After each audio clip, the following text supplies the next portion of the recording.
We're live. Shalom.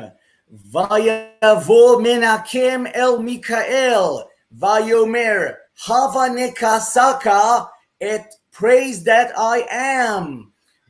And Menachem came forth unto the channel of Michael and said, let's beat the crap out of praise that I am. Okay. So I have one, I only have one bookmark, and it is a wonderful one, is the one about the homosexual sperms. And you froze on me already, Meny. We'll just keep working with you on this. You're gonna be in and out, but that'll give me time to get the screen up. Where are we here? I can't replay. Hi everyone. I'm sure Meny will be back someday. Let me see. 7:59. I think there was a piece.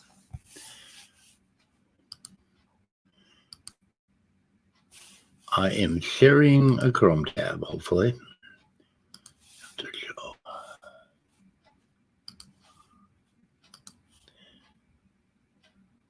Rawr. We lost Meny. He'll be back shortly. Cool. At least you come back quickly, you know. Yeah, it's like we were talking an hour behind stage, and now 2 seconds into the live. Yeah. Yeah, you're gonna keep blanking out. Maybe hold your. I switched to the 3G, so we'll see. The 4G. We'll see. Yeah, if you hold your hand up. It's not 5G. It's not 5G. I'm not gonna die from COVID. There's no evil 5G here. Just demonic 5G waves. Yeah, I'm just reassuring the audience that no demonic 5G here. I've got 2 bookmarks on this, and that's all I got, and that's kind of where he gets rolling. Or maybe do you want to start listening at the beginning? Oh, we lost you again. Yeah. So in the name of Jesus, we're like an hour. I think we can skip. I'm gonna play a section of this, and this gets right into his theory of homosexual sperm sexuality. Oh yeah. So we'll do that. Ready? I'm making some coffee, and if anyone sees me rolling a cigarette, it is a cigarette. Okay, it's not drugs. I don't have any dope around. If I had it, I would smoke it, but no.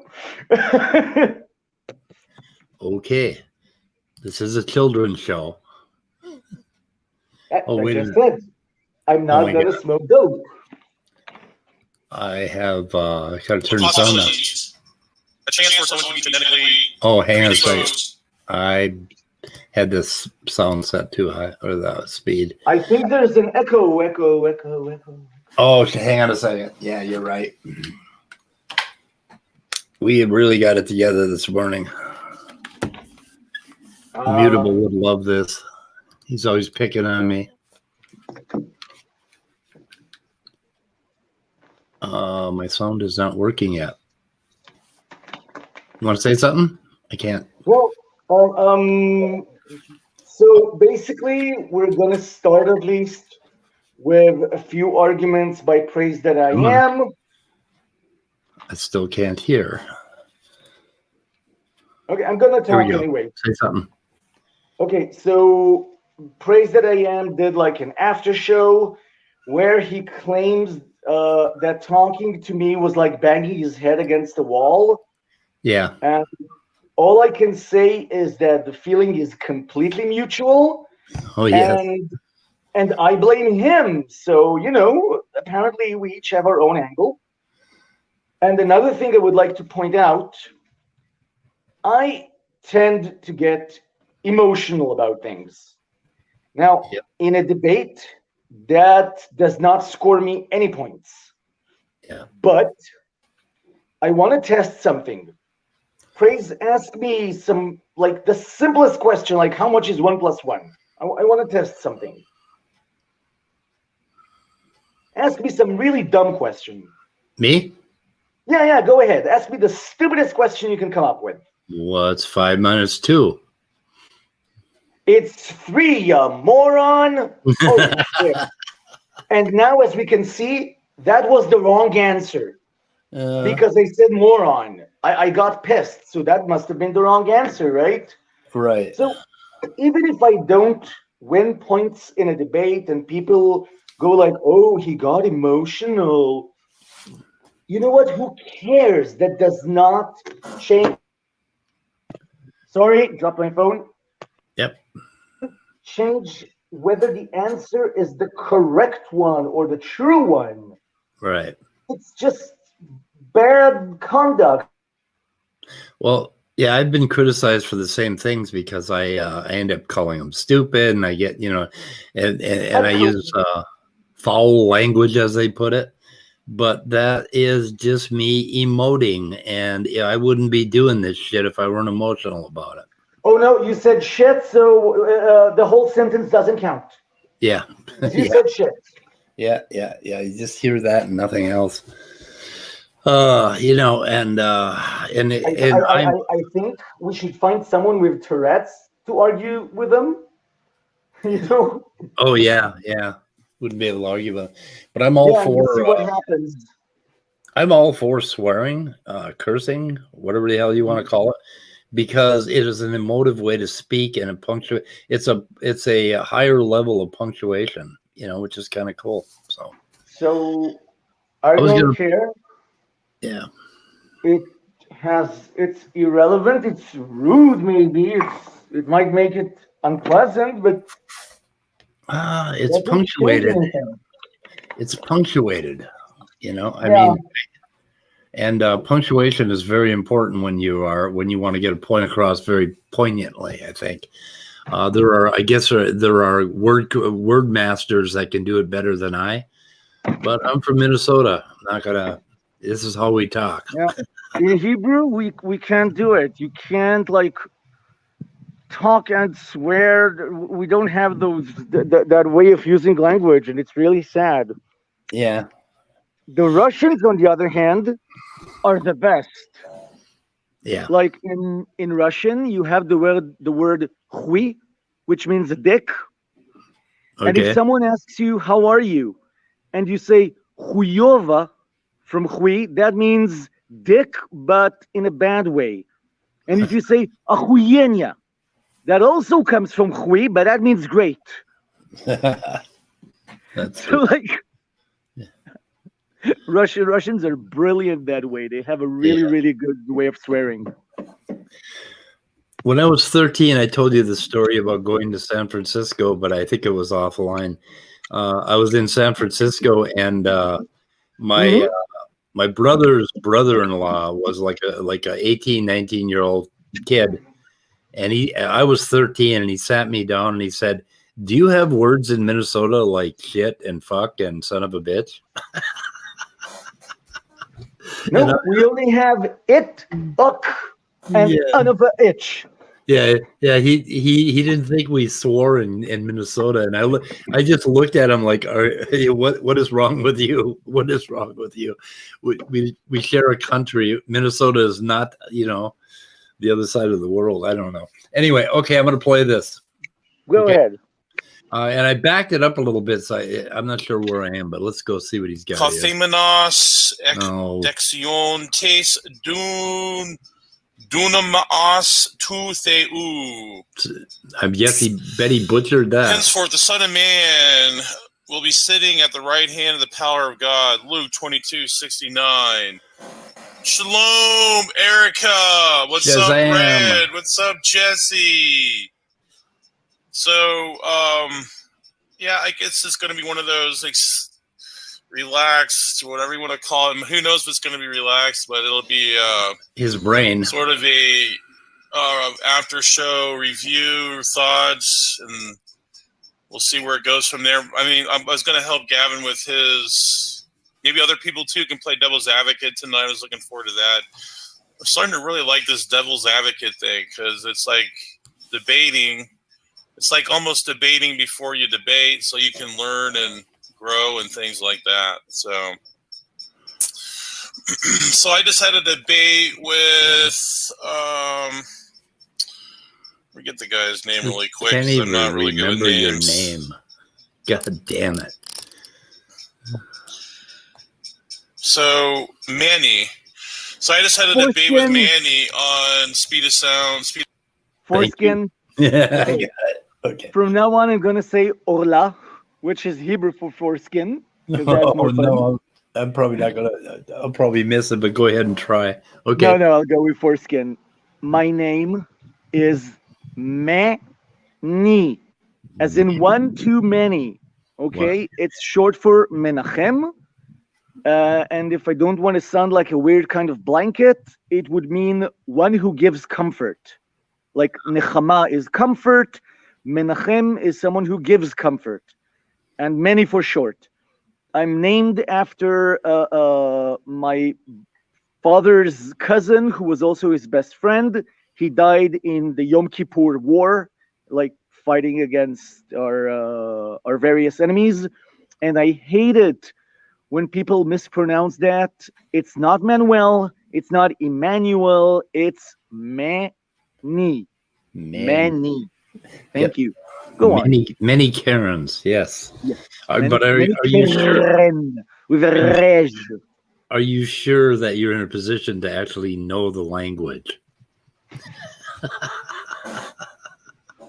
Yeah. I mean, are you sure that you know the language well enough to pronounce your own name?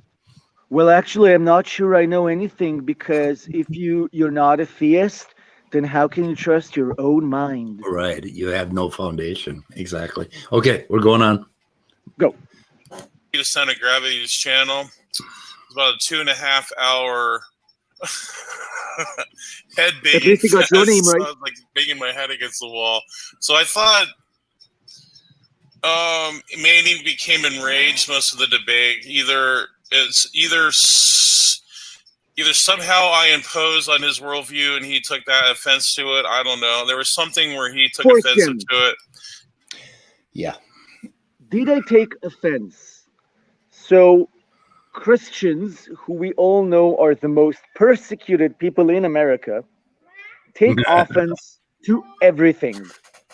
Did I take offense to this person calling all gay people disease-ridden, health hazards, pedophiles, unnatural, ungodly, etc., etc., etc.? Yeah, I guess I did get pissed off. Yeah. Not because I was imposed on, but because he's a piece of... Yeah. But then they also mistake being emotional or being passionate for offense. So if somebody speaks passionately, that's why they don't like swearing, because Christians like this nice, even, basically cream of wheat kind of evenness, where you don't emote or you don't show your fleshly emotions. That's why one of the reasons why I absolutely hate Christianity. I don't know. Anyway, modern Christianity. Anyway, I think. Yeah, but when they're from the pulpit, they're allowed to emote. Oh yeah, the preacher, yell, the pastor, and that's fine. That doesn't prove anything, right? Yeah, but everybody sits in the pews and just Anyway, okay, we're moving on. Go on. He didn't look at it objectively, so he looked at it with a biased lens, I feel. What's up, Nev? Neff's in the house. Our brother in Christ. Powerhouse. He's a powerhouse. Oh my God. I think Neff's coming to be debating here coming up. I'm not sure though. I'm looking forward to that. So I thought he's stubborn as a mule. I felt banging my head against the wall because he just kept on reiterating the same stuff over and over. Now we came to the conclusion that Foreskin. There is a... If someone says that 1 + 1 is 3, and I keep repeating that it's 2, it's because it is. And it's not because of some sort of deficiency on my end. It's because you were wrong. We were discussing facts, not opinions. Right. If you're misreading an article, you're misreading the article, and we're not going to continue until you actually show some kind of reading comprehension. Go on. So Ben Schwartz had praised his voice is killing him. I'm wondering if the sound is too high. No, it's just his. I think it's his inflection that is just the way he is. So. It's not. I find it grating, if that's the correct term. Like it grates on my nerves the way he. But that's just. I guess that's who he is. You can't actually complain about that. You can make fun of him, but hey, he's complaining that I'm emotive, so you know. Yep. Moving on. A predisposition of possible.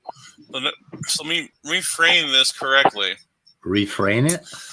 That scientific research shows that there is, in the realm of possibilities, a chance for someone to be genetically predisposed to homosexuality. What does that mean?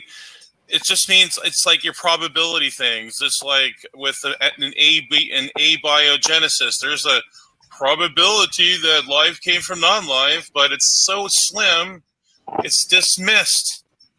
Like he didn't understand that. Like it's not even worth mentioning because we know that. So let's go with he brought a Collins paper saying that it's 20% possibility of hereditability. And let's assume, which it doesn't, but let's assume that it's 20% you'll be predisposed to being gay. It's like, I'll change that. If you are gay and you have an identical twin, there is a 20% chance that he's gay, as opposed to something like a 2 to 5% chance if he's just your sibling or fraternal twin. So like identical genetics raises the chances to 20%, 10 times as high or 4 times as high. And he wants to claim that's slim. Yeah. I would put it this way. I will take a gun, like a Smith & Wesson or something, put one bullet in the chamber. That means there's only like a 16% chance that when I press the trigger, Praise is gonna drop dead. Would he take those so slim chances that he's gonna live? I think he would suddenly say, oh wait, no, those are not good odds. Right. It's not slim. It's there. There is such a thing as genetic predisposition, period. Plus, okay, never mind. We'll go on and... Yeah, the heritability would be 0 if there was no predisposition at all. But further than that, it isn't just heritability. It isn't just genes. And the reason that identical twins are not identical in personality and expressions and things like that is because they develop in a different environment. And quite often they have their own separate little sac that they're in. Placenta. Yeah. Also, let's point out there are things like epigenetics and such. These also can affect the way you are born. So what exactly does that prove? You can be born predisposed to being gay, or maybe actually be born gay, and still it's not from your actual genes that you've inherited, or it could be a mutation and not something inherited. That does not mean how you are born. Yeah. It's just, have you inherited this quality? Does it actually appear in your genes or not? That is not the same as not being born. And none of his papers says no one is born gay. That's his conclusion. It's not anywhere in the studies. There's no such study. At least not the one that he brought. Yeah. Here's the, I just pulled up the Francis Collins article in case we need it later. Okay, I'll move on a little bit. We get to a really fun part here. Yeah. That environmental factors are the deciding factors when it comes to people's sex. Now, here's a point that I would love to brought up to Manny, and this would have destroyed his argument completely. And okay, boys and girls, pay really close attention to this. So I would ask Manny, let's say a homosexual gives a sample of his that's the best way to put this. Man juice. Man juice. Semen, for Christ's sake. We'll call it semen virile. Yay! Virile, or how do you? I'm not sure the exact terminology. Call it semen. Just call it semen, now, for Christ's sake. Why does he have such a fucking problem with this?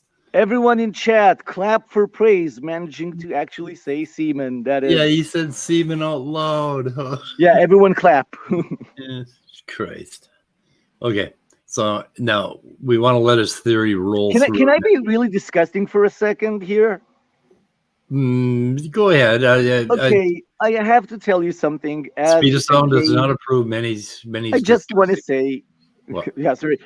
As a gay man, I'm sorry I do not find anything wrong or disgusting or icky about sperm or semen or whatever you want to call it. Why is that like inherently icky? It's not. I'm sorry to say. Well, as a man that has had occasional semen, I guess I would have to agree that it's, I don't know. Okay. Yeah, go on. Yeah. That or if we put that in a scientific environment and put it in an egg, so we put it next to an egg, what do you think that sperm cell is going to do if you're homosexual? It's going to swim to the egg because that's what it naturally freaking does. And this is what I was trying to pound. This is what I was trying to pound into the debate. Like, I'm trying to be loving too. See, I don't think people understand what love means anyway. It's definitely not enabling something. Okay. It's definitely. I want to go back. I don't. Just the sperm thing that he said. That's a Kent Hovind level of argument. That's like dogs produce dogs. It's I mean, so what would be the counter to that? The homosexual sperm would attack other sperms? Is that what he's saying? I mean, is he that fucking ignorant? I mean, I don't know what it's supposed to prove, but more importantly, when he says love is not enabling, I'm sorry, but love, even in his life, would be enabling of anything that he perceives as good and not enabling of things that he perceives to be evil. The only reason he says that love should not enable me is because he thinks I'm unnatural and evil. If I was a Christian, his love would enable me. Love is actually quite enabling. I want to play this again. I'm hoping I'm at the right spot. I just don't believe that I actually heard what I heard. I don't believe that these guys who are brilliantly destroying evolution, I mean PhD level destroying evolution, believe shit like this. Or if we put that in a scientific environment and put it in an egg, so we put it next to an egg, what do you think that sperm cell is going to do if you're homosexual? What the fuck? It's going to swim to the egg because that's what it naturally freaking does. What the fuck? I mean, this is like this is something that you would come up with in 4th grade or 5th grade, maybe. I don't know. So, a friend of mine, he's working on his PhD in biology, specifically in agriculture. He studies fungi for the Israeli Vulcan Institute, which is one of the leading agricultural research centers. And he told me of an article he read, a PhD thesis from Africa, somewhere in Africa, where someone explains that the fact that magnets attract plus to minus and not plus to plus proves that homosexuality is unnatural. Oh my God. So, This whole yeah. natural, unnatural thing, man, it just doesn't cover enough humanity, you know? I mean, I don't believe it. Okay, so let me try to get that out of my head and go to the next part. Yeah, there's no way of actually responding to this because it's complete. Well, I mean, that right there tells you that these people don't know their ass from a hole in the ground when it comes to anything having to do with even logic and rationality. I mean, how can you listen to them about anything else, particularly evolution, for Christ's sake? I mean, and this is what I was trying to pound. This is what I was trying to pound into the debate. Like, I'm trying to be loving too. See, I don't think people understand what love means anyway. It's definitely not enabling something. I'll agree with that. It's definitely not being. You know what, Foreskin? Yeah. So just one question. If praise says that a certain female is extremely unattractive, ugly as all hell, and does not arouse him in any way, if I put his sperm next to her egg, what would happen? It would go to the egg, proving that he is attracted to her and he does find her appealing, right? No. So again, complete non sequitur. That's it. Yep. And nasty. Yeah. I'm trying to talk Laurie out of killing his family. We decided he could choke them a little bit. Okay. I don't know what's what next. I call powder puff Christianity either. Syrupy sweet Christianity. Oh man, I love him, man. Just go ahead and do what you want to do, because Jesus loves you. I mean, that's not me. I'm going to tell you, you're going to hell. You're going to end up getting AIDS. You're going to. Okay. Yeah. Okay. So the AIDS thing, I'll address in a second.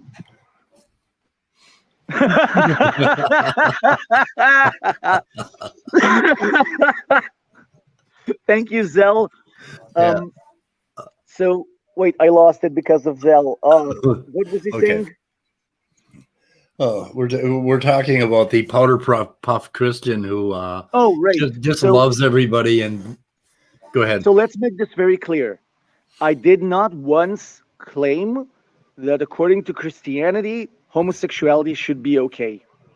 I did not claim that according to Judaism, homosexuality should be okay. I was claiming that his arguments are bullcrap, but I'm just kidding. We're just having a little argument. Okay, so fine. Christianity says it's a sin, and it says you go to hell. I'm not arguing that. Fine. Let Christianity say whatever it likes. Right. Go ahead. Well, since Stinky Snake entered the community, there's been all this talk of discernment. And there's been this turning. I think it was there before. But anyway, what he's saying is that Christians cannot stand by idly and watch other people sin. We have to create laws to get into their lives and control what they do. And this is the rhetoric that is driving me fucking crazy.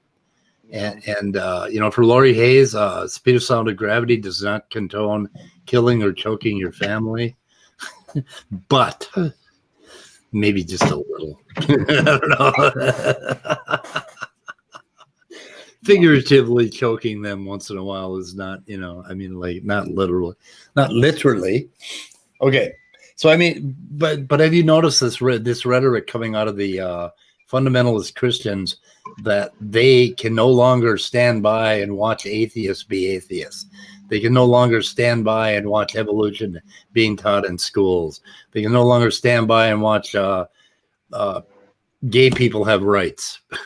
Fuck. I mean, really, it's none of your goddamn business, and you need to mind your own store. I think Yeah. Okay. I thought you froze on me, but I mean, Yeah, I did for a second. Yeah. What's important, I think, about a good Christian would be minding your own life and trying to become a better person yourself.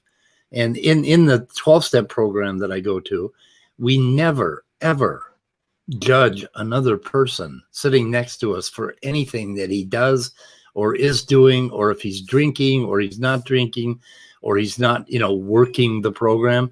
We judge ourselves only, and we are only concerned with ourselves. And we even have a step for that. It's basically these steps about not getting into other people's shit. And there's a whole program called Al-Anon that is involved in not getting into other people's shit. And go ahead. If I just want to mention, there was this, I can't remember his name right now, but there was this person who said, let he among you who is innocent cast the first stone. Yeah. I can't recall who that was, but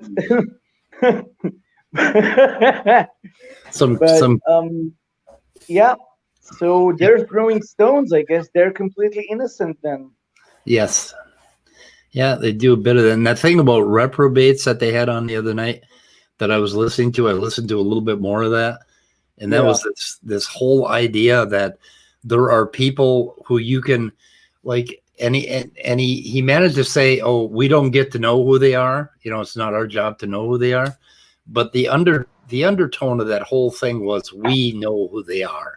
They are the atheists, the evolutionists, the homosexuals, the transgenders. I mean, these are the people that they are considering reprobates. And so they're standing in judgment here on earth of other men. And they're doing just exactly what the hell I thought Jesus said you weren't supposed to do. I don't know. That's just me. I'm an atheist. What do I know about Christianity? Exactly. Okay. Going on. This is what I'm trying to tell homosexuals. You're going to end up getting AIDS. Oh, fuck. You're going to get STDs. Okay. I mean, there's so many. Is that your problem? So let's put something to rest here, because he used that in his live stream as well. Yeah. If you read the CDC data, you will find that, yes, homosexuals have more STDs than yeah, thank you, Scott. You'll find that homosexuals have more STDs. This yeah. reasons. Yeah, froze. It's very unfortunate. Oh, you froze for a minute. So let's make something very clear. Yeah, okay. So let's make something very clear. Anal sex, yes, can actually transmit diseases more easily. Yep. Okay. Because there's more like tissue damage. Yeah. You're more prone to tearing tissue. But it's not about whether you are gay or straight. If you don't use protection, if you take drugs, and unfortunately, gay people are more prone to these activities, more prone to having lots of partners. But this is not an inherently gay thing. Like, you actually have to practice these. And I can tell you that throughout my life, I have not had a single STD ever. There was one time when it was suspected. But you froze again? So they gave me like, they didn't, yeah, sorry. I'm saying that there was this, maybe I had syphilis, so they just give you the antibiotics. They don't even test. Yeah. They go, oh, there's a chance, so I took an injection up my butt. That was fun too, one in each cheek. Ugh.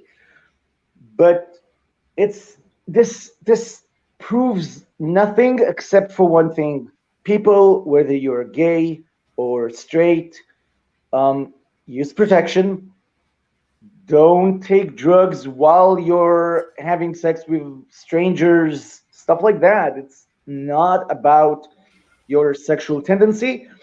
And I have to add that the CDC itself keeps saying this data should not be used to claim that homosexuals are somehow more sick than other people. Right. It's just to come up with why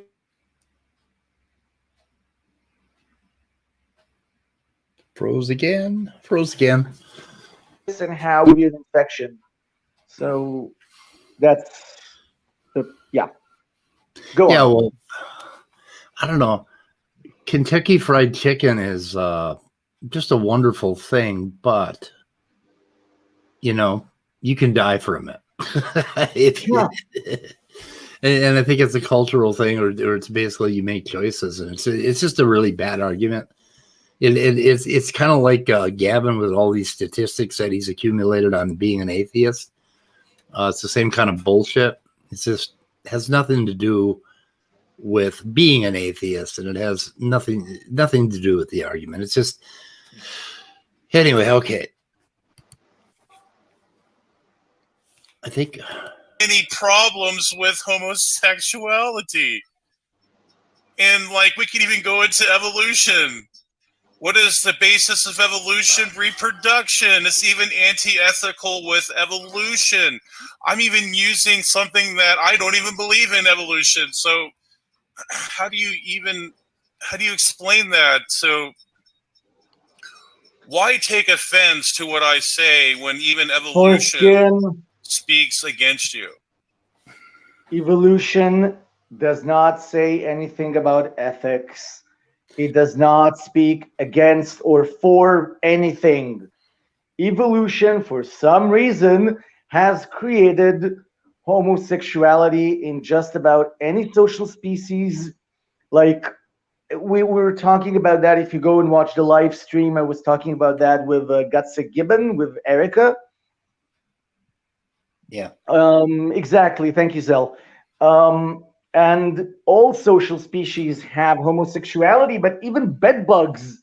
We've seen gay bed bugs, which is completely absurd.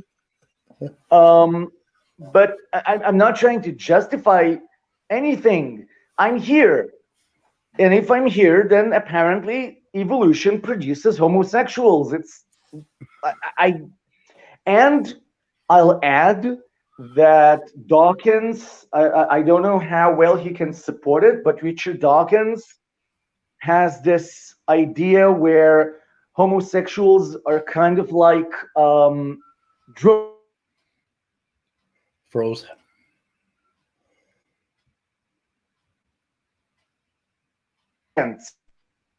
If someone who's gay doesn't have kids, then he'll take care of his parents. He'll take care of his nieces and nephews. He can more easily go in the military and die for his country because he doesn't have kids. So, and there are, we can see that cultures that actually allow homosexuality are apparently more successful than those who do not.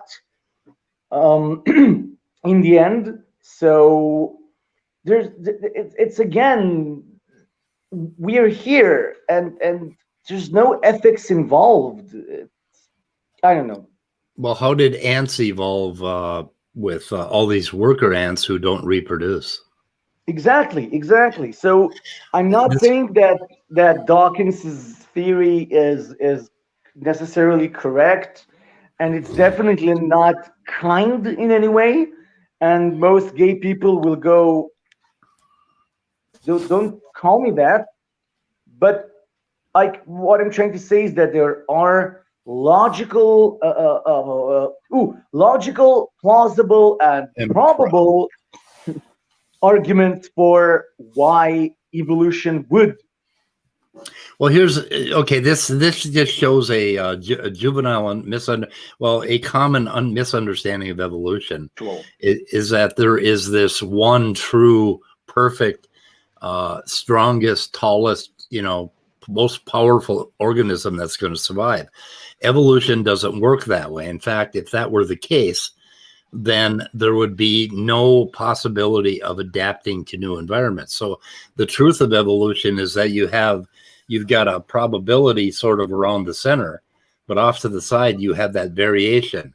That variation is just as important for allowing that whole thing to survive as that peak is. The whole population survives on being variable. And if there was no variation in populations, there would be no progress in the organism. And I use an example I call the fringe turkey. Okay, there's always a one-off turkey at the edge of the flock who goes out and takes risks. And because he takes risks, he ends up finding food sources that the rest of the flock then converges on. And I've seen this, I've observed this among turkeys. I train turkeys basically, and that's how you train them. You find that one fringe turkey who's a little bit different than all the others, and he's out there risking his life, and he comes running up to me and he gets fed. And then the rest of the flock follows him, and hence the whole flock survives and they get good food because of the fringe turkey. And that happens all the time. There's this variable. If it weren't for these outliers, okay, the whole population would not be as healthy as it is. And also, I would like to add, there are also people born sterile for a million reasons. So what is that unethical? Is that non-evolutionary? There are people like hermaphrodites and androgynous who were born with undeveloped reproductive systems, so they don't reproduce. Are they unethical? It's, again. Should we have laws that prevent them from getting married? Yeah, froze on me. Doesn't make. Yeah, sorry. He's imposing morality, and actually Christian morality, on evolution, which is absurd. Evolution has nothing to say about that. Yeah, that's the other goddamn thing, is we have enough people. It's like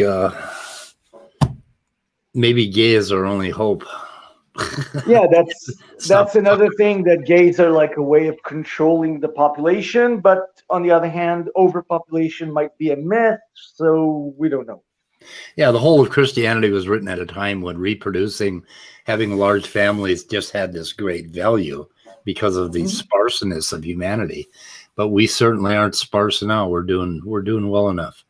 Don't have to worry about this shit anymore. Yeah. Moving on. Go. So I thought he was belligerent. He overtalked me. He was hiding something. Yeah, I was hiding something. What the fuck was that? I was belligerent, maybe. And you were hiding something? Yes, for sure. And I was hiding something. Why? I don't know. I'm hiding. So do I? When I was talking,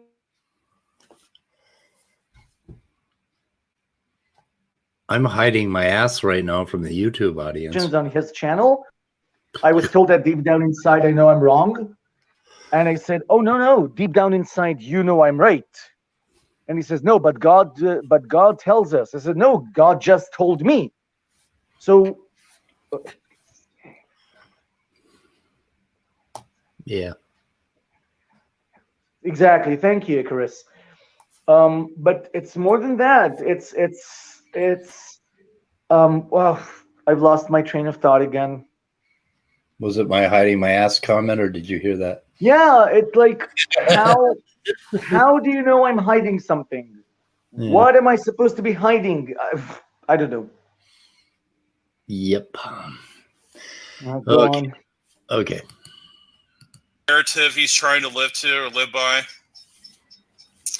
And yes, I might not know all the details about the science behind the genetic data, but that doesn't mean that I'm not privy to that. It doesn't mean I'm eliminated from making a conclusion or a statement about it. Yeah, I guess you can be called anything that's true. I guess my scientific conclusion or my statement could be challenged. I mean, of course, yeah. But see, that was challenged, and I don't think he succeeded on that. Yeah. Matter of opinion. And then we went into the Hebrew. Oh, baby, that was fun. Here So we go. I actually And here we enjoyed that go. exchange. I thought I'd rather have that conversation than the stupid genetic one. I thought the genetic one was so irrelevant and it was so obsolete. Like, it shouldn't even be an issue. It should already be recognized that there is no such thing as being born gay. So that's the whole point. If you're not born gay, this is their rhetoric on evolution. Yeah, but wait, let him talk for a second more because he's going to say something interesting. Okay. then just stop with from the Gestapo, from the homosexual Gestapo. Stop with it, because what they're trying to do is push this down our throat, the narrative that homosexuals are born that way. No, homosexuals are not born that way. That's been established. And even Meny says, even he admitted that we can't even know yet. Like, it's not even to the point, or he believes that there's not enough data to even make a claim on that. So that's even more than. That's right.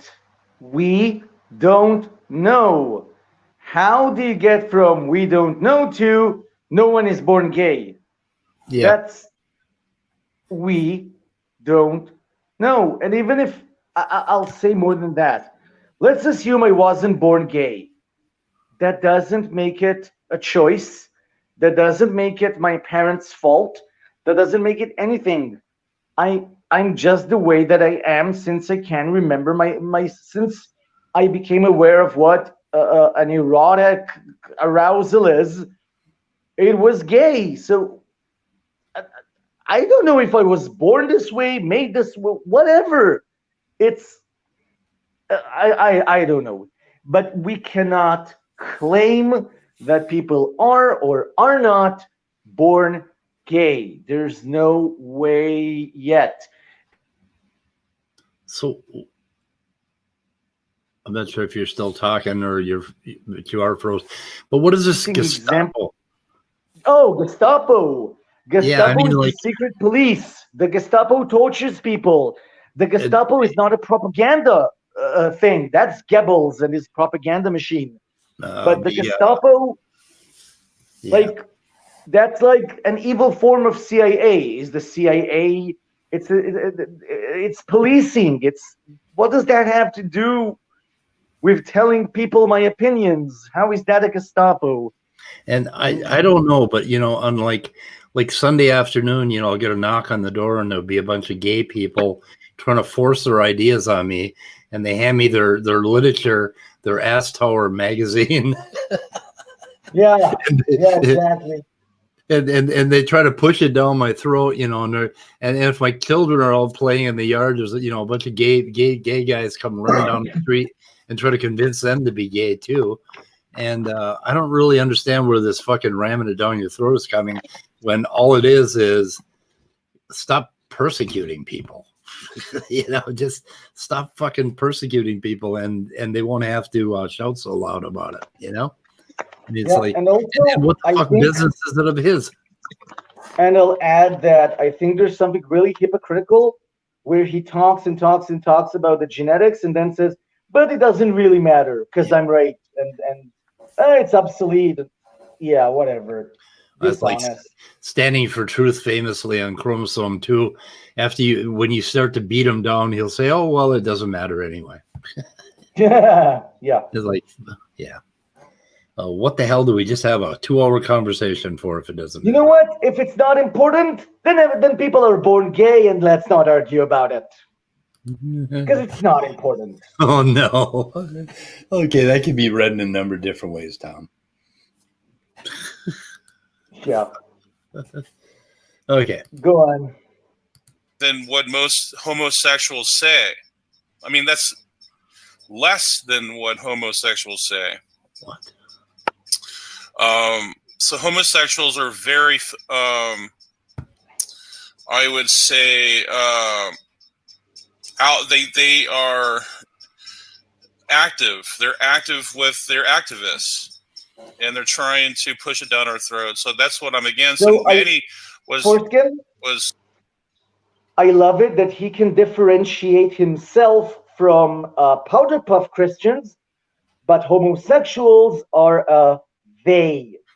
There's only one type of homosexual. They're all like this or all like that. Yeah. But Christians come in variations, and this is psychology, in group, out group thing. Like the in group is varied, and the out group is like. Yeah. When you take people's rights away, and when you persecute them, and when you bully them, Activists. Okay, I'm sorry, Some Meny. some gays are not activists. Some gays have internalized homophobia and they hate themselves and all other gay people. So there's no they. Yeah. There's not a they. Okay, and just one last nail in this coffin. I think that the gay community, as in a general thing, should really stop debating whether it's nature or nurture. It doesn't matter. It's still who and what we are, and there is still no reason to forbid it. Right. Whether you're born or not, and that does not, the fact that you are or born or not born does not make it a choice. And I started saying before, there was this study, I don't have it, but they took like a camera. Froze again. Programmed it with a very few simple instructions on what to focus, and from those simple instructions, the robot learned to look at faces. Yeah. Even though it was not programmed to actually look at human faces. Right. And the point of that study was, no one knows if a child is born looking for human faces or learns based on very, very simple natal genetic whatever stuff factors. You cannot differentiate between the two. So it's a moot argument. Yeah, the nature versus nurture thing has been dead for 30 years now or more. And anyone who studies psychology will tell you that it is the deadest and stupidest argument ever. It's a ridiculous dichotomy. But okay, Praise does 6 to 15 hours of streaming every night. Who's pushing what down his throat? I mean, is he pushing stuff down people's throats? Are they talking about coming down on basically the equality of women, the equality of gays, the equality, Trump, all this other bullshit that they do every night on his stream? Who's pushing what? I mean, he's an activist calling somebody else an activist, which is ridiculous. Anyway. Well, you know what? I do have some. As a gay man, I would be more than happy to push something down Prase's throat, but it's not propaganda. And there we go. Yep, that one. That was fair. Yeah. Okay. It was. It's kind of talking. I think he was trying to paint me in a negative fashion because of the way I was speaking about gays. Well, no, I'm talking about your fundamentalist, activist, homosexuals, the ones that have to go. Fundamentalist, activist, Christian calling somebody else a fundamentalist activist. Yeah, and he also says if you go. Go on. Okay. Go ahead. And things like that. You're homos, and they go and they express it in front of everyone in the streets, and they even walk nude in front of children, which I think is perverse. And I think Meny didn't mention that. So why doesn't Meny ever reprimand him for that? Why doesn't he admonish people for that? And push it down our throats. Very poor. Oh my gosh. What's up, Jefferson? That's hilarious. My dad used to walk nude in front of us in the sauna. I don't know. Have you ever been to? Germans have a completely different. You're chopping out. That's a Than most of. If you go to Berlin in the summer, they have this garden called the Tiergarten. Yeah. And if you want to take a tour. Oh my God, you're choppy. Everywhere for the naked people. If you go to a swimming pool, people swim in the nude in Germany because they have a bit. So are all Germans evil now? Yeah. Yep. All the Finns take saunas nude, so must be evil. Yep.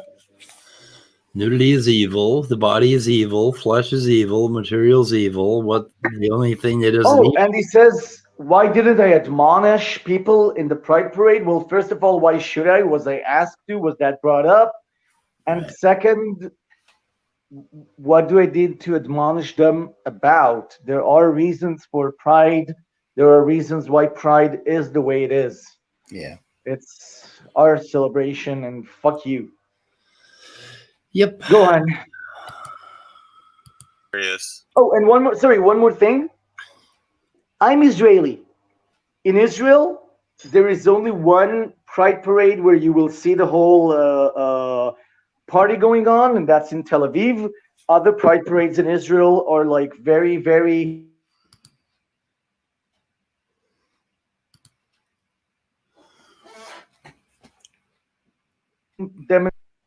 So in other cities other than Tel Aviv, no one is prancing around in the nude or anything. And even in Tel Aviv, no one in Israel is naked. I don't know about the States. No one is naked. You're not allowed to be naked. I've never seen a naked person at any parade anywhere. Thank you. Gay or straight, walking around the street. I don't know. I haven't seen it. So yeah, but see, I have seen Gavin though. In day-to-day life, if you go to Tel Aviv, people jog in shorts and such, and that's fine. But if they are in Pride in shorts, well, then you're naked in front of kids because it's Pride, and somehow being in shorts turns into evil.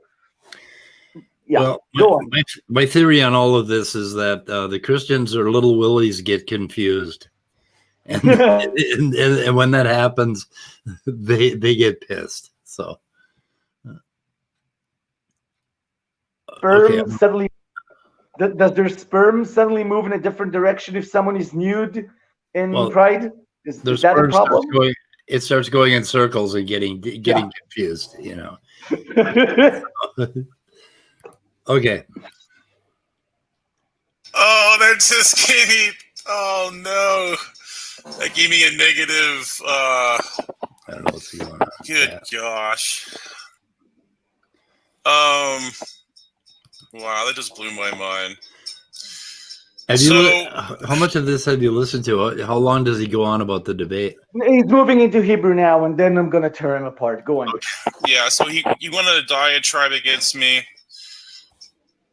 That's what it really was. It's just voicing his anger and just his trying to project his anger on me. But saying that, I thought that his position was really weak and flimsy, and it had no grounding. I don't think he really brought anything to the argument. I think it was pretty much of a butt whooping when it comes to the debate. But he never debated before, so whatever. That's cool. I think so I want to get to the Hebrew now. So he was speaking Hebrew. Like, I think he was trying to one up me on that one-upsmanship on, because this is the second time that's happened to me now where someone tries to speak Hebrew. Foreskin. And like he tried to speak Hebrew. Tries to speak Hebrew. I will repeat that. אני מנסה לדבר עברית. אני לא באמת מדבר עברית. אני רק מנסה לדבר עברית. That was, I'm not trying to, I'm just trying to speak Hebrew, not actually speaking Hebrew, am I? No, you're Yeah. faking it. I can tell you're Yeah. faking it, man. Yeah. Oh Yeah. my God. This is just people have been talking about this particular bullshit from him for a few weeks now. So I can tell you that if you listen to our debate, my first response on purpose when he says that I don't actually know Hebrew is "Ata mefager," which is Hebrew for "Are you a retard?" And I said that completely on purpose. So if any Hebrew speaker ever listens to that one, Did he get it? no, of course not, because he doesn't know Hebrew. Yeah. Yeah, you should have slipped in a little more of that. Also, by the way, if I kept calling him a creotard, Yeah. would he have become upset? I guess he would have. Yeah. I guess it would have imposed on him. He keeps calling me a homo. So, Yeah. yeah, go on. He does. Use that against me, exploit that. But I used a grammar construct. I used Hebrew grammar to push back, and it's called casuistic law, and it's the same law Stop. mentioned Foreskin. in Exodus 21. What does that have to do with And grammar? here we go. Casuistic law. According to Praise, that's Hebrew grammar. Yeah. And since I didn't know what that was, then I don't know Hebrew. Now, can you open up a Google screen or just so we can all read? Yes. You wanna Googly something? Yes, casuistic law. Let's Google that. And it should say something like a constructing grammar, right? Let's see. Oh my God. Oh my God. Are you kidding me? Come on. Oh, hang on a second. I got another. Sorry about that. I don't know if you heard that or not. Let's see. That was Praise talking on another stream. I am trying to. Oh, here we go. Okay.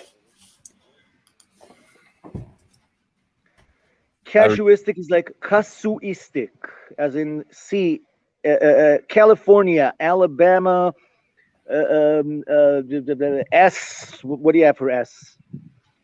Sierra, umbrella, indigo, Sierra, tango, indigo, I think I got it.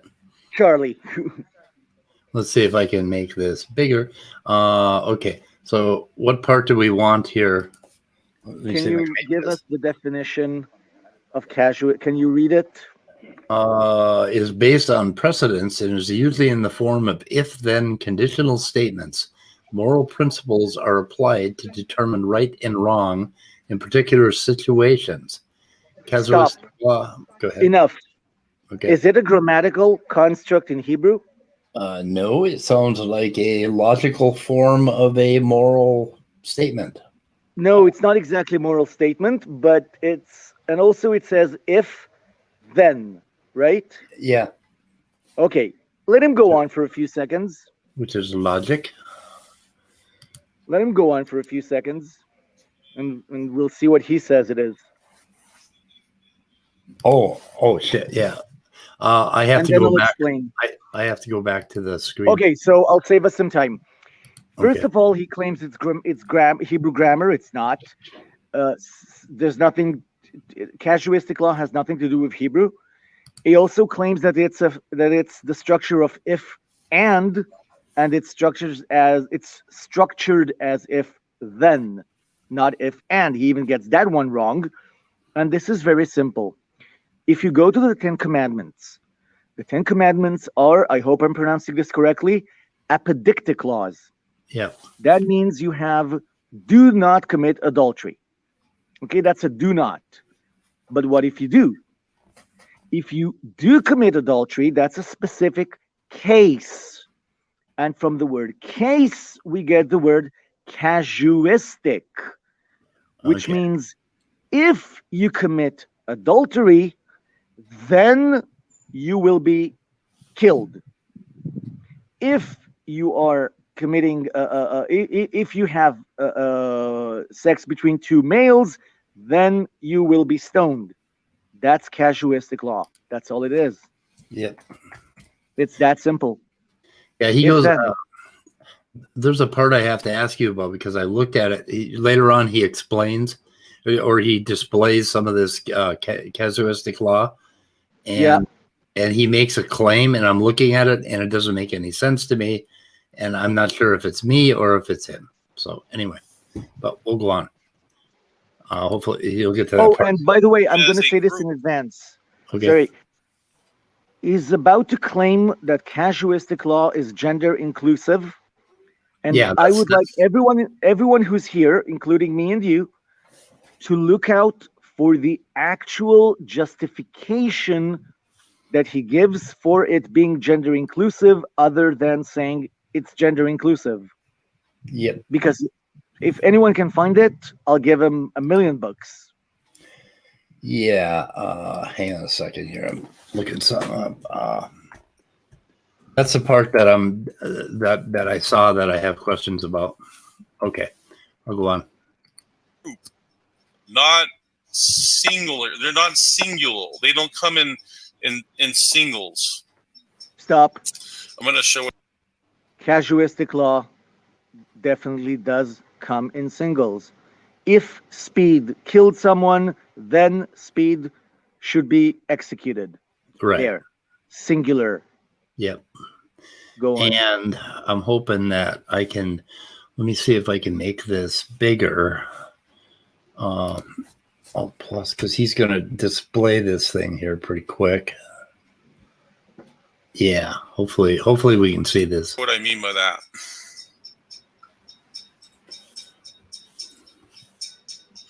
So here's Leviticus starting Not yet. in 2012. And if a man lies, so the word man here, now you got to understand Hebrew language. It gets very it's not exhaustive, but it's sometimes it's an inexact language, like it's a dead language. So many words have more than one meaning in Hebrew. Foreskin. First of all, he is correct that in Hebrew, unlike English, where you have lots and lots and lots of words for every possible nuance of something, in Hebrew you have one word that can mean like 1,000,000 things. But he also language. And share my screen. What's that? Can I share my screen? Can you? I think so. Let's try. Or if you could give me a link. 1 second. Yeah, I'll send you a link. Okay. In private or? And 1 second, I'll put it in the private chat. You know what? I'll put. You're putting in the regular chat? You can also put it like in 1 second, chat. I think you have a wrench. I don't know. If you don't have a wrench, you should. I'll put it in the private, in the StreamYard, and Okay. there you have it. Okay, got it. Let's see here. Now, I want to remind everyone that I explained to him that Hebrew is a revived language, that modern Hebrew and biblical Hebrew are very similar, and that all Israelis study the Bible. We have to take final exams to get our high school diplomas. And he completely ignores that and keeps saying that it's a dead language. Oh, don't want instant access. Okay. Okay.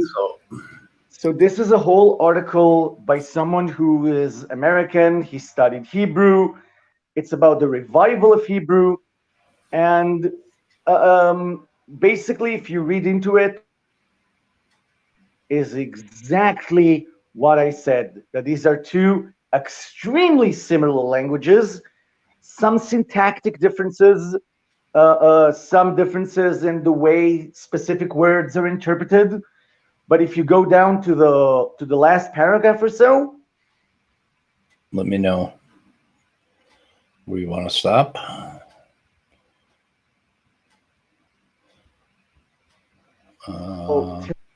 Summing up. Go to find summing up. Summing up. Let's see. I can't find it. Click here to start today. Is there a read more? Okay, Hebrew morphia. Down. I go on. Oh, you want me to search for? Is it called summing up? No, yeah, it's like a headline in blue. Summing up. Okay, can you read what it says?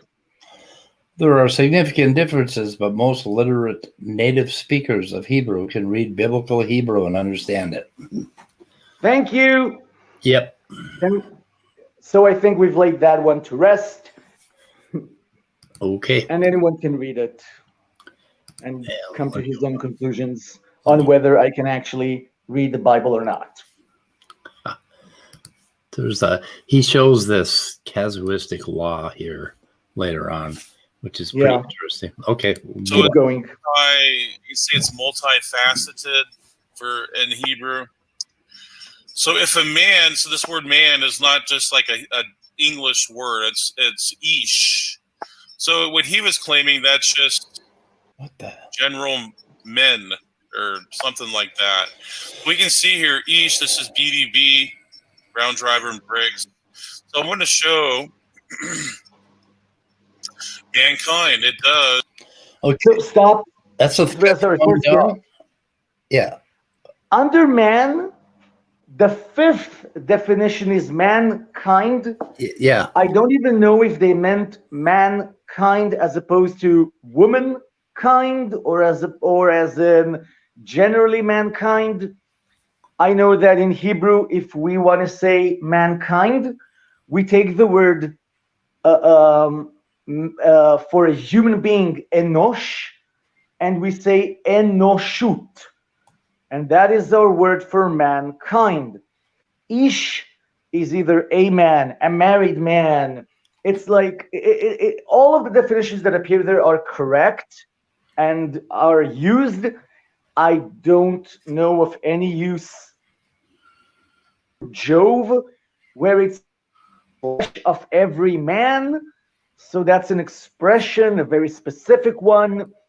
It's not mankind. It's man. What killed me about this is he said, "Oh, it doesn't mean man; it means mankind." Then he pulls up a definition, and right at the top it says "man, male," in contrast to woman, female. So I mean, isn't he arguing against that? A? He's claiming it doesn't mean A. Yeah. So how can he read this and not see that? It's just, what the hell? Okay. Because he only sees what he wants to see. Yeah, talk about picking the meaning you want it to be. It's like, I'll just keep cycling down until I find something that pleases me. It's like, what? Yeah, and note what Scott said of cherry picking. Yeah, it's incredible. The way they do this right in front of us, and then they got all the people definition. So if you're going for one E and ignoring everything else, you're not cherry picking. Seriously. Like, are you kidding me now? Scott has a question. Is there an article before? No, I don't think so. Yeah. It doesn't bring one up. Okay. Not that I recall. Okay, I'm gonna move on a little bit. Yeah.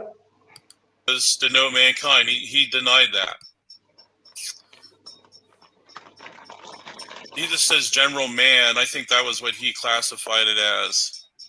And by the way, even in our foreskin, a man, individual, or even in our debate, when he brought up the example from Jove, where he thinks it means mankind, I was not arguing that. Maybe, and I'm saying it again, maybe in a very, very specific usage or context, mankind, as in the whole of humanity. I don't know. Like I said, the languages aren't identical, but it's way out in left field. So I don't know. Yeah. And I'm not denying it. I'm just saying that it's so.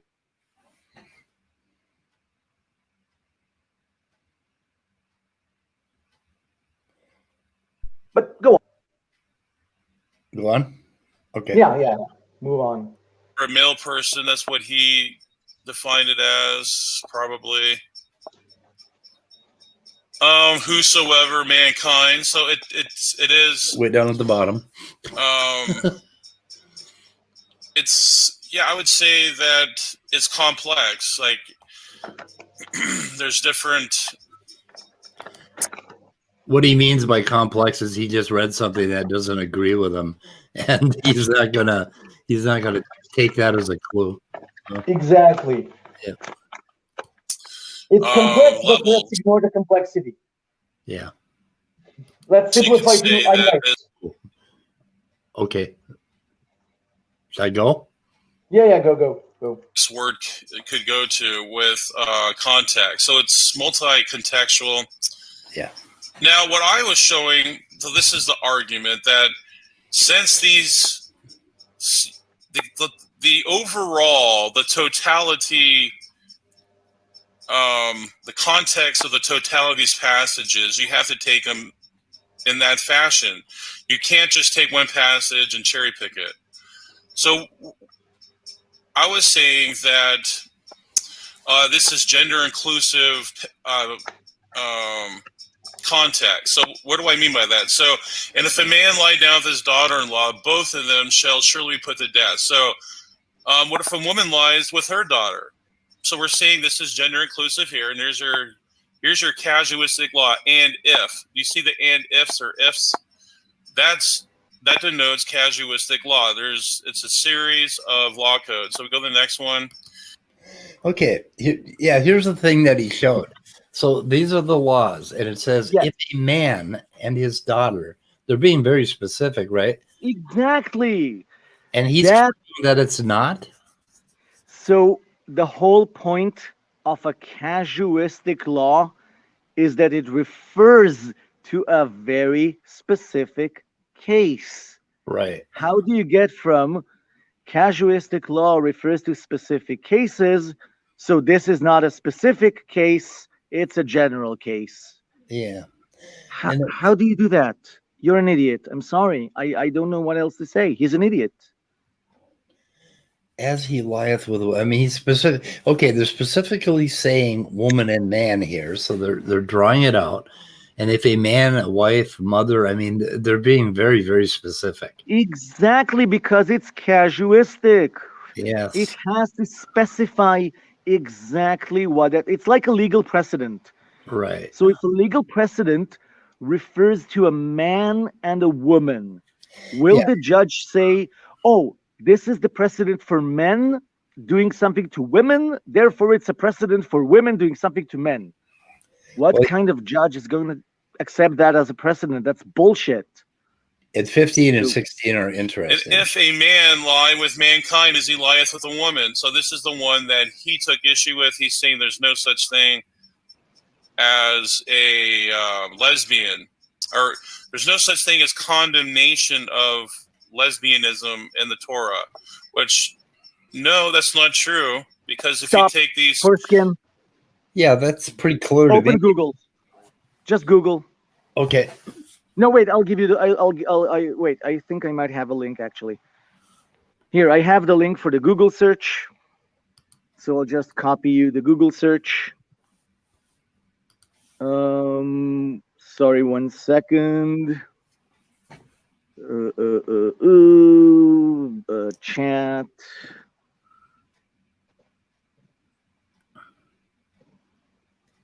Here we go.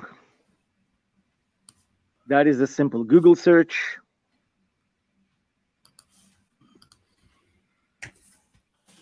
You get that up. Oh shit! I almost hit end broadcast. That would have been bad, Mike.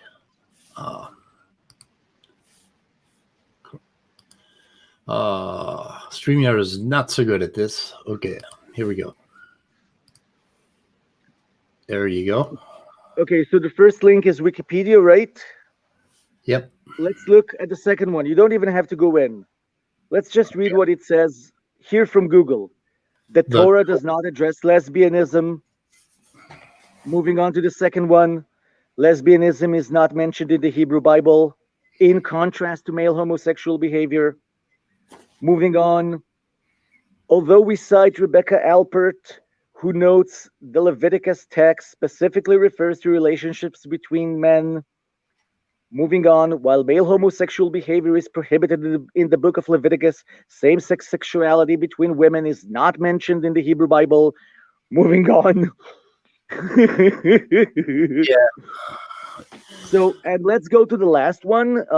It says 12, lesbianism, Penine Halacha. Can you open that? I do not see that. It should be the last link. I'm not. Penine Halacha. Okay. At the last link, I'm not seeing it. Unless. Okay, so wait, I'll send you another link. One moment. I'm just showing you how completely absurd what he's saying is, and how everything I said is 100% supported. I did not make anything up. Do you have the link? I do. Okay. Let me see if I can use the same tab, hopefully.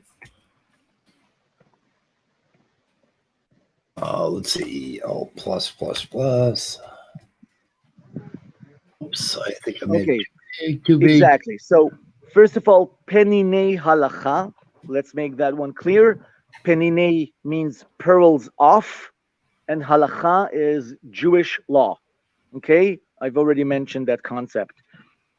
And in Jewish law, a woman may not sexually arouse herself with another woman because sexual desire, blah, blah, blah, blah, blah, blah, blah. The Torah admonishes. And if we go to the second, some Tanaim and Amoraim mention that a woman who is intimate with another woman is considered a zonah, which is a whore. And the Torah restricts priests, kohanim, from marrying a certain woman.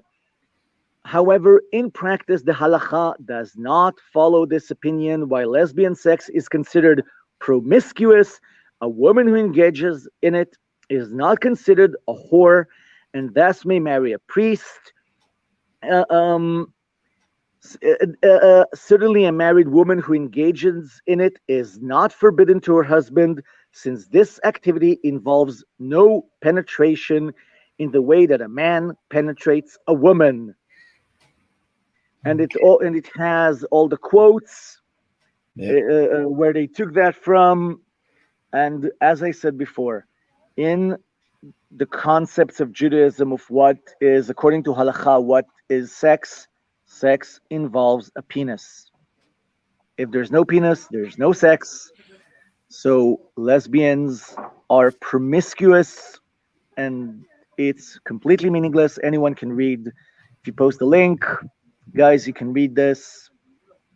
All he's saying is completely wrong about lesbians. Just wrong. Okay. Let him go on. Okay. Let me catch up on comments here and post that link. Okay. So I've got to switch back. And this thing, OBS, I need OBS Studio. I really do. Okay.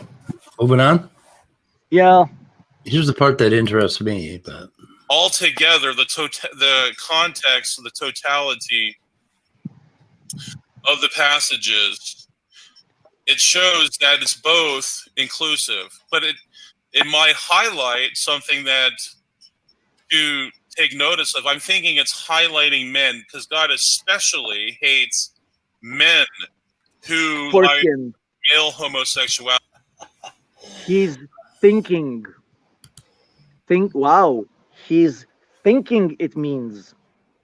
Does he actually have an argument showing that it means? I haven't heard one yet. other than him saying it must mean, it must mean, it must mean, it does mean, it does mean. Yeah. Where's the proof? Go on. Okay.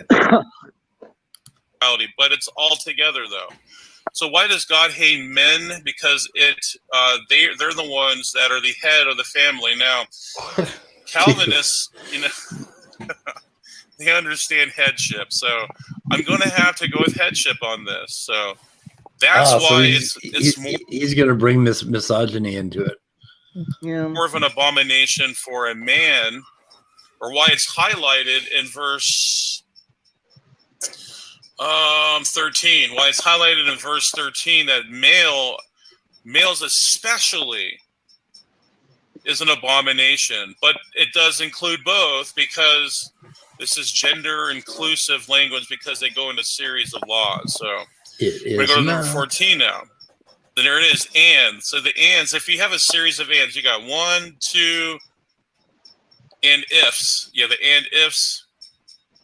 Actually, it starts in 12. So, and if, and if. Wait a minute. Wait. You don't do it that way, okay? This and ends the whole clause. This starts a brand new one. And if. Right here on 13. Yeah. And then they do and if. But you don't cross that. You see that if right there on 13? That breaks it, right? Which one? I can't actually see what you're looking at. It's too small for me. Okay, it says if a man, and then it says and if a man, and if a man, and if a woman. And and it's comma separated, and it's but if you don't put an and in front of that if, there's a break right there between 12 and 13. So that's how you right. And also, it's the archaic form of Hebrew. Okay. In modern Hebrew, we would say if a man, and in Old Hebrew, you would say and if a man. Yeah. Today we would say im ish, then you would say ve im ish. Yeah. And on 15 it says and if a man, and then 16 and if a woman. Good. Okay, so he reads that. Go on. Let him. And if, do you see how it continues on? And if, so it's really from 12 to 18. So look how the gender inclusive language is throughout these specific. passages. It's not gender inclusive. It's very specific. In that case, so is it? Would God say, "Oh, it's okay for a woman to lay with"? So if a man take a wife and her mother, so what if a woman took a husband and her husband, or the husband's father? Shall be the father. He's rewriting it. Exactly. What if he's adding his own fucking clauses, and then he's claiming that it says what he's at. It's just he's taking specific cases and saying, "Oh, the specific case must be general." No, it is specific. Yeah, he just Wait, go on. He contradicts himself in just two shakes of whatever. Okay. Father, yeah. So what if a woman took the father and his father? That would still be wrong. It's still the same thing. It's gender inclusive. And if a man lie with a beast, now there's this word. There it is, ish again. Do you see why ish is the prevailing? It's denoting mankind in every single passage here. So you have to take it the total context, and you have to put it in perspective. And this is what I outlined. And I don't think people are aware of this. The perspective and the context he's talking about is what Praise thinks, what Praise believes, what his argument is. It has nothing to do with what is written. And I call this reading the white part instead of the black part. The words are written in black. He reads the white part. Exactly. Which is what they think. And they do this with evolution continually, and they don't even know they're doing it. They don't even fucking know they're doing it. What is wrong with that? How can people be this irrational? I don't know. So is it just an abomination for males to lie with beasts? No, it's Foreskin? both female. We're talking gender Foreskin? inclusive. Note. Because right here it because- talks about what to do with a woman. So wait, he says, oh, Yeah, froze on us again. the beast. You have to. You froze on us. You have to. Yeah, I'm saying, he says, well, what if a woman lies with a beast? Interesting That's question. 16. Go on. That's 16. Language here. Oh, look, we brought the woman into it just like we did. So Right. it's focusing on something that God would say is an abomination to him, female. So, and if a woman approach unto any beast and lie down there too, thou shalt kill the woman. So God doesn't like bestiality with women. It looks like more than men, but they're both gender inclusive. What? So he finally found two different cases Yeah. where it says it's wrong for a man to lie with a beast, it's wrong for a woman to lie with a beast. If And it's he's gender not- inclusive, why do we need both? He's not seeing it. That just blew me away. I looked at that and I thought, okay, is there something wrong with my brain? This is like, even if you've been doubting me up to this second, Yeah. this is like the clincher. Yeah. This is where it absolutely proves that there's one verse for man, one verse for woman for the same crime. And also, there's like a difference in how they phrase it based on their concept that actually it's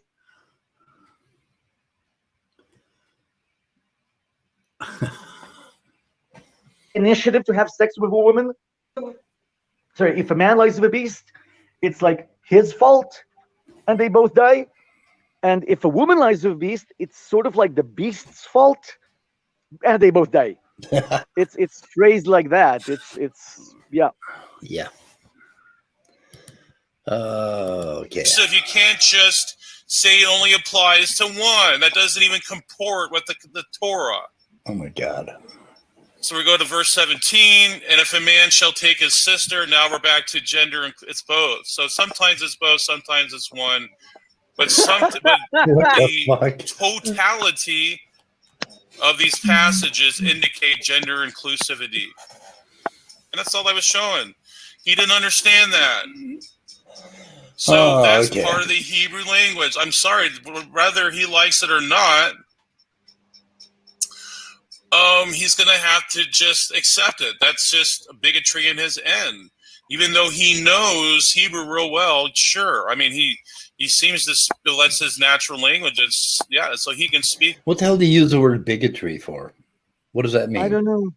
I really think it well. means that I'm like prejudiced, and Yeah. that's why I'm claiming that it only refers to men. Now, let's think logically here. I'm prejudiced, so I'm saying the Torah only said kill me and not women. That's my prejudice. I'm trying to say let lesbians live and kill only me because I'm prejudiced? If I was prejudiced, wouldn't I be trying to say, oh no, it doesn't talk about killing men? Right. Why would I be prejudiced towards lesbians? I Yeah. mean, how does that get me anywhere? It still says it's a sin for me, and I'm not arguing that. So, and again, I think he proved beyond the shadow of a doubt that it is not gender inclusive, because when it wants to refer to genders, it most certainly does. Also, could you read the one about adultery? I think it's the first one. Yeah, let's just help him out here. Which one? Wait, I'll let me see if I can find. I can't roll backwards. Yeah, I'll find the link. It's Leviticus 20. What is this crazy document anyway? And thou shalt not. It's the book of Leviticus, called in Hebrew Vayikra. which means and he has called or he has read. And what not Septuagint, Leviticus 20:13. What the hell? No. So sorry, 1 second.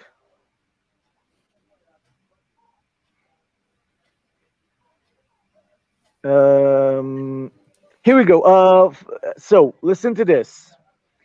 If a man commits adultery with another man's wife, with the wife of his neighbor, to make sure that we're not being confused here, both the adulterer and the adulteress are to be put to death. Jesus. So again, when they want to make sure that it should apply to men and women, they specify men and women. And when they want it to apply to men, they specify men. Right. Ugh. Ugh. This is a crazy document overall, though. Coming from my the book of Leviticus is like our law book. Vayikra contains lots and lots and lots and lots and lots of laws. Yeah. And this specific chapter has to do with idolatry, all kinds of moral laws, familial laws. These are family laws having to do with, you'll note everything here has to do with things that might break up your family, like your woman lying with a beast is apparently destroying the family. So they get really specific. Thou shalt not uncover the nakedness of thy mother's sister. What the? Yes. Nor of thy father's sister, for he uncovereth near his kin. They shall bear their iniquity. What in the hell? Yeah. Okay, I'm worried about this. Yeah. Are these the things that the incest, the far all kinds of incest laws. The far right wants to put all this into law or something. I don't know. But uncover the nakedness. Interesting. Yeah, the thing that Israelis, if you're not Orthodox, the thing we like to say is Medinat halacha, halcha hamedina. That means state. If the state is run by Jewish law, there goes the state. Yeah. Because halacha is Jewish law and halcha is went to shit. So we're afraid of biblical law in this country, which would make us a halacha state. Medinat halacha, halcha hamdina. A lot of people would be getting put to death, right? Yeah. For a lot of stoning. Yeah. Everyone gets stoned. Everyone gets stoned. Well, isn't there a Bob Dylan song like that? All I can say, there's what's it called? There's a really, really good YouTube channel that has a series called Your Bible on Psychotherapy. Bob's something, I can't recall. Let me see if I can find that. YouTube. Your Bible on Psychotherapy. No, 1 second. Here we go. So there's a YouTube channel called Bob Smear Fact with a double E, Smear Fact with a K at the end. And he has these really, really, really cool videos of Your Bible and Psychotherapy, where he does change and God stoned everyone with weed. And I recommend it. Bob Smear Fact, people. Let me post that. But not really, that one. Let's see. Oh, I lost Meny entirely. And I will put him back. Out. I pressed the wrong button. Yep. I just found the but not really thing. I'll have to watch that. Here we go. The Sabbath Breaker. Your Bible and Psychotherapy, the Sabbath Breaker. Let me grab that link. Share. Copy to whatever board. What do you call that? You have a wrench, so I think you can put it right in chat. I'm not watching the YouTube thing, Oh, so I'll just put it. I'm on the phone and it's a bit. okay. Here we go. So you can post that, and people go watch Bob Smearfack, Your Bible and Psychotherapy. It's funny as all hell and quite smart, quite intelligent. Okay. So that's under the Sabbath Breaker. Everybody gets stoned. I got a lot of show notes to put in. Okay, so how much further do we want to go here today? I'm gonna play. Let's see. Okay, we're coming up on We're 2 almost hours. done, basically. Okay. We're almost done. But does he know how to interpret the grammar of his language? I would say no. So that's what he was amiss on. Yeah, that's good. So so you see these series of law codes here that there's gender inclusive. It's not just, it's not making a particular either male or female, but it will highlight in these series of codes what's abominable or especially abominable. And that's what my argument was. I gave citation for that. I can give people, in fact, I'm going to share that. Foreskin? Remember I said that we should look for the moment where he actually proves it's gender inclusive. Has that come yet? No. Other than him saying it is. Okay, go on. Let's see if maybe now he'll present the evidence that it must be gender inclusive. You know, it occurred to me that I should go to Berlin and go out on the street and shout "Sprechen Sie Deutsch," and they'll say whatever, and I'll say, "No, you don't. No, you don't." I do. Or at least you don't know your own grammar. Yeah, that's the only fucking phrase I know. Oh my god. Okay.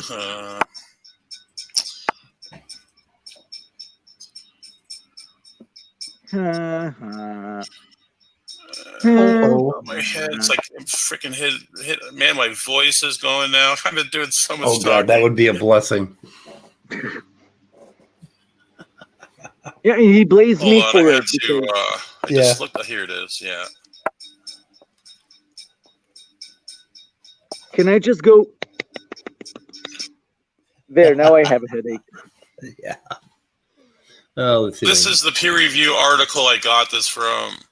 Peer review article. Okay, so here's an article. David Brewer, the Hifffield Novum, Volume 6, 2020. It even talks about here it is, Where the fuck is the it? casuistic law. So the development of lists in Leviticus. So there's an amalgamation of wording from two different sources. The two rulings are similar, in which will be referred to as list 1, which is Leviticus 18, and then list 2, the word ish occurs in the opening formula of almost every ruling list 2. So that's what I wanted to show, that it is inclusive of both male and female. But what I wanted to hone in on is the casuistic part of it. I don't know what he's looking at, but we're not looking at it. We're not. My brain is. But he said there are two lists, and there's the podidic. So the podidic is Leviticus 18, and yeah. There now he says podictic or apodictic, the apodictic law, which is like do not, and then the casuistic, which is if you do, then this, then so and so. Ich bin ein Berliner. Ich bin du. Ja. All I know is to say, ja, das ist gut. Right here. Leviticus 20, 10 through 21. Does he ever show the goddamn document? So that's a whole series of laws. So that proves my point. Did anyone hear the proof? There it is. No, yeah. The casuistic form. So it's a casuistic law form. These are a series of codes. You can't just cherry pick one and decide that's the context because they go in a group. Since the group decides it is gender inclusive, then the group, you can say the consensus of the group, or the totality of the context is gender inclusive. So what it is, it's highlighting something that God wanted to highlight, especially an abomination for man to lie with man. That's the worst because of male headship. Now God did highlight something that was with woman. So if a woman lies with another woman, that looks like that's especially an abomination to him. So his argument is that the first statement is about mankind, and then he calls out specifically men and women, or women. But he never I don't calls. know what his argument is. I don't get his argument. He's wrong, and he has no support for it other than repeating it again and again and again. He's just making a claim. Yeah, he cannot differentiate between a claim and an argument, and the support for the claim. I think we beat this one to death. I mean, there's no way anybody could listen to him and come away thinking that he is rational at all, except for him and his minions in the side chat. So and no, he's just repeating himself ad nauseum. Yeah, without actually showing anything to prove that he's right, and he has shown us that he is actually wrong. Yeah, by showing us that it is not gender inclusive. Yeah, it actually refers to genders when that is needed. Yeah, and his whole treatment of the genetics, all the articles, that was completely flawed. He didn't read the articles properly. He just read shit in. He lost every single point of that debate, and he doesn't understand that, and there's no way to make him understand it. So all we can do at this point is talk about him. Yeah, the text is mashed potatoes by now. Anyway, okay. And so I want to say again, the text is mashed potatoes. I just want to say, I do not claim that homosexuality is not a sin according to Leviticus. Obviously it is. Yeah. Obviously it's a death penalty. But it's not about lesbians, and it's not supported by science. Yeah. That is it. And that's it. No more. Who gives a rat's ass what this book says anyway? Well, I don't know. If you care, you care. If you don't, you don't. Yeah, I don't. But if you go by the book, you have nothing against lesbians. Yeah. So we got 2,000-year-old law here, and we've got a group of people that for 2,000 fucking years have been trying to ram this down our throats, and I'm a little pissed off about that. I don't know. So I just like. As I've read so much history about how how homosexuals were treated throughout history, you have stories like the Alan Turing story, which I'm sure you're familiar with. I am. And all I can say is, like, I'll give you an example. We all know that it used to be considered as a mental illness. Yeah. And the reason it stopped being a mental illness is because when they actually looked into it, they saw that they could not diagnose it. Like, they could not tell if you were homosexual if you didn't tell them you were. Yeah. There's no way of finding it out from like an interview or any other kind of test. They found out that it doesn't correlate with other mental illnesses. They found out that there's no way to treat it or cure it, and they simply arrived at. Was leaning towards. Oh, I'm sorry. Yeah, they simply came to it's completely empty and bogus. We just inherited it from religion. Religion is the only reason to oppose homosexuality. There is no other reason. Right. Yeah. So It's, if you're religious and you want to follow this book, go right ahead. yeah. I can't stop you.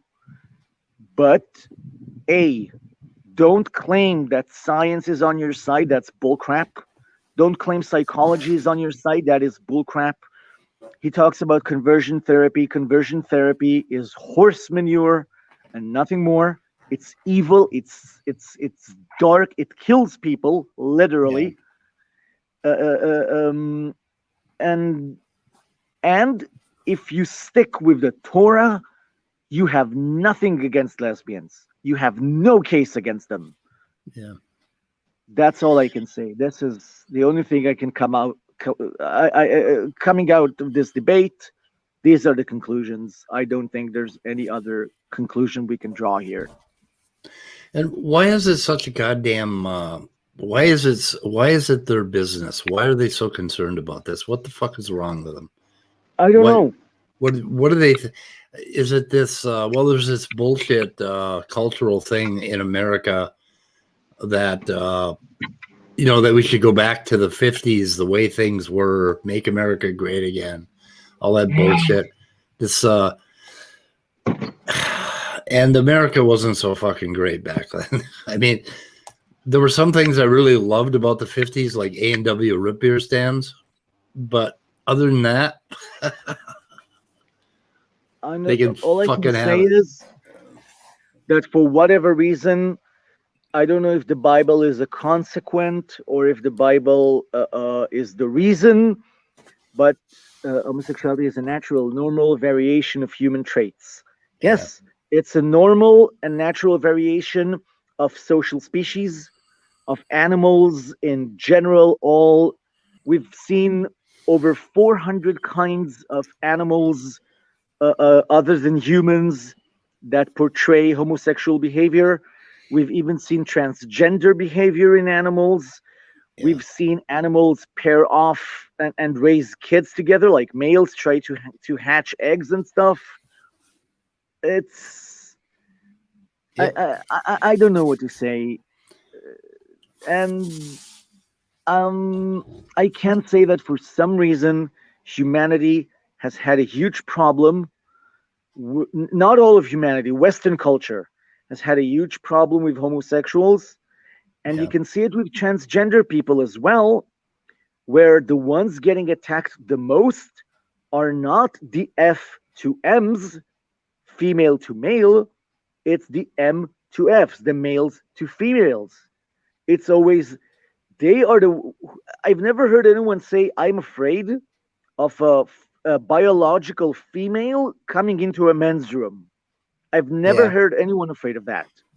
But and in Israel, for instance, you will always hear that if a man wants to transition to a woman, oh my God, it is evil, that he's corrupting his body, he's being dismembered, he's being tortured. Yeah. You will not hear a single word about F to M's. This is always about the men. I don't know why Western culture has this thing. I'll give you another interesting thing. You know what platonic love is? Yeah. How would you define it? Platonic love. Platonic love? How would I define it? Just a strong, passionate caring for another human being. Okay. Without triggering any sexual cues. Perfect. And now I'll let you in on a little secret. If you open Plato's Dialogues and go to the symposium where Plato defines platonic love, they are. Platonic love was between men. In Greek culture, an older man would take a younger man as his protege, and it included sexual relations. And Plato said that the sexual relationship between these two men is bad and they should only be soulmates. Platonic love originally does not refer to friendship between men and women. It refers to friendship instead of sexual relations between men and men. Wow, that's interesting. Yeah. It is. Read the symposium. Yeah. And it's, by the way, it's a really interesting dialogue, regardless of just what platonic love is. Read Plato's dialogues in general; they're like, wow.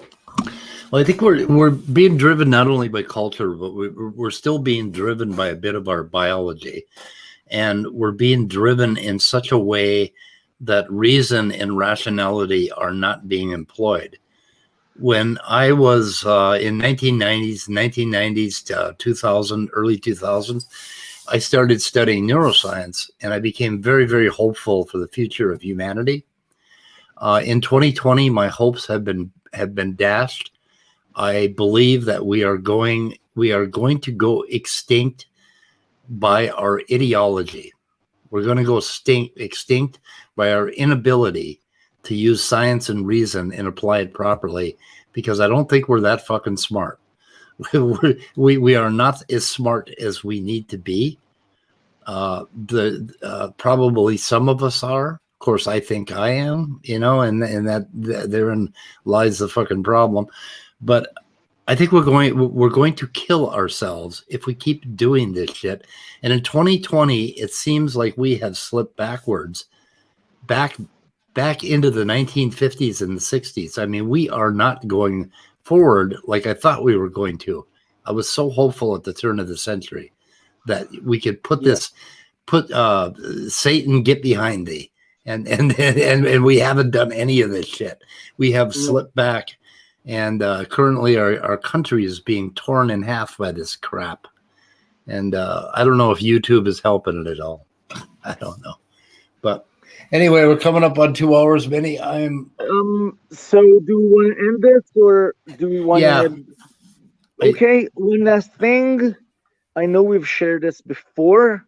Yep. But I want to share this again.